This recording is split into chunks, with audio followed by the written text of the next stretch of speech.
Middle east രാഷ്ട്രീയം വീണ്ടും വലിയൊരു സംഘർഷത്തിലേക്ക് നീങ്ങിക്കൊണ്ടിരിക്കുകയാണ്. കഴിഞ്ഞ കുറച്ച് നാളുകളായിട്ട് ചെറിയൊരു ആശ്വാസം അല്ലെങ്കിൽ ശാന്തത നിലനിന്നിരുന്ന മേഖലയിൽ ഇതാ വീണ്ടും യുദ്ധമേഘങ്ങൾ കനക്കുകയാണ്.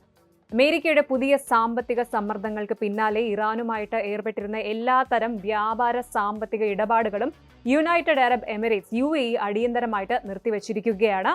എന്താണ് ഈ പെട്ടെന്നുള്ള തീരുമാനത്തിന് പിന്നിൽ? ആകാശത്ത് വീണ്ടും മിസൈൽ അലേർട്ടുകൾ മുഴങ്ങാൻ കാരണം എന്താണ്? നമുക്ക് നോക്കാം. ഏറ്റവും പുതിയ റിപ്പോർട്ടുകൾ അനുസരിച്ച് UAE വിദേശകാര്യ മന്ത്രാലയമാണ് ഇറാനുമായിട്ടുള്ള എല്ലാത്തരം വാണിജ്യ സാമ്പത്തിക ഇടപാടുകളും അടുത്ത ഉത്തരവുണ്ടാകുന്നത് വരെ അണ്ടിൽ ഫർദർ നോട്ടീസ് നിർത്തിവച്ചിരിക്കുന്നതായിട്ട് ഔദ്യോഗികമായി പ്രഖ്യാപിച്ചിരിക്കുന്നത്. ആഗോള സമാധാനത്തിനും സുരക്ഷയ്ക്കും ഭംഗം വരുത്തുന്ന തരത്തിലുള്ള പ്രാദേശിക സംഘർഷങ്ങൾ വർദ്ധിച്ചു വരുന്ന സാഹചര്യത്തിലാണ് ഈ കടുത്ത നടപടി. ലോകത്തിലെ പ്രമുഖ സാമ്പത്തിക സ്ഥാപനങ്ങളും എക്സ്പോർട്ട് ഹബ്ബുകളും പ്രവർത്തിക്കുന്ന UAEയുടെ ഈ തീരുമാനം ഇറാനെ അന്താരാഷ്ട്ര തലത്തിൽ കൂടുതൽ ഒറ്റപ്പെടുത്തുമെന്നതിൽ സംശയമില്ല. ഈ അടിയന്തര തീരുമാനത്തിലേക്ക് UAE നയിച്ച യഥാർത്ഥ കാരണം എന്താണ് എന്ന് നോക്കുമ്പോൾ കഴിഞ്ഞ ചൊവ്വാഴ്ച രാത്രിയാണ് സംഭവം നടക്കുന്നത്. UAEയുടെ വ്യോമ പ്രതിരോധ സംവിധാനങ്ങൾ ഇറാനിൽ നിന്ന് തൊടുത്ത 2 ബാലിസ്റ്റിക് മിസൈലുകളെ കണ്ടെത്തിയിരുന്നു. ഇതിലൊന്ന് രാജ്യത്തിന്റെ സമുദ്ര അതിർത്തിക്ക് ഉള്ളിലും മറ്റൊന്ന് പുറത്തുമാണ് പതിച്ചത്.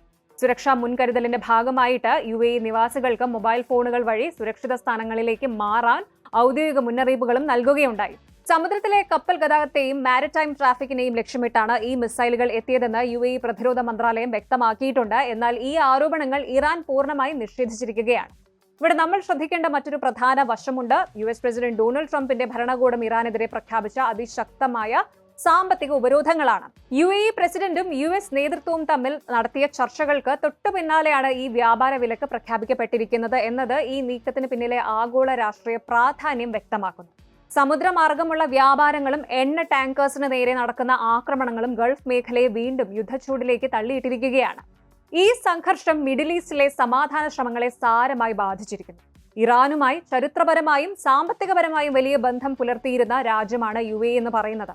എന്നാൽ കഴിഞ്ഞ കുറച്ച് ആഴ്ചകളായിട്ട് എണ്ണ ടാങ്കേഴ്സിന് നേരെയും സമുദ്ര ഗതാഗതത്തിന് നേരെയും ഉണ്ടായ തുടർച്ചയായ ആക്രമണങ്ങൾ UAEയുടെ ക്ഷമ നശിപ്പിച്ചു എന്ന് വേണം കരുതാൻ. ആഗോള എണ്ണ വിപണിയെയും സാധാരണക്കാരുടെ ജീവിതത്തെയും നേരിട്ട് ബാധിക്കുന്ന ഈ ഒരു പ്രതിസന്ധി എങ്ങോട്ട് ചെന്നെത്തുമെന്നാണ് ലോകം ഉറ്റുനോക്കുന്നത്. ചുരുക്കത്തിൽ പറഞ്ഞാൽ മിഡിൽ ഈസ്റ്റ് രാഷ്ട്രീയം ഇപ്പോൾ വളരെ നിർണായകമായ ഒരു വഴിത്തിരിവിലാണ്. UAEയുടെ ഈ ഒരു മാസ്റ്റർ സ്ട്രോക്ക് നീക്കം ഇറാനുമേൽ വലിയ സമ്മർദ്ദം ചെലുത്തുമെന്ന് ഉറപ്പാണ്. കൂടുതൽ വാർത്തകൾക്ക് News 18 Keralam YouTube channel subscribe ചെയ്യുക.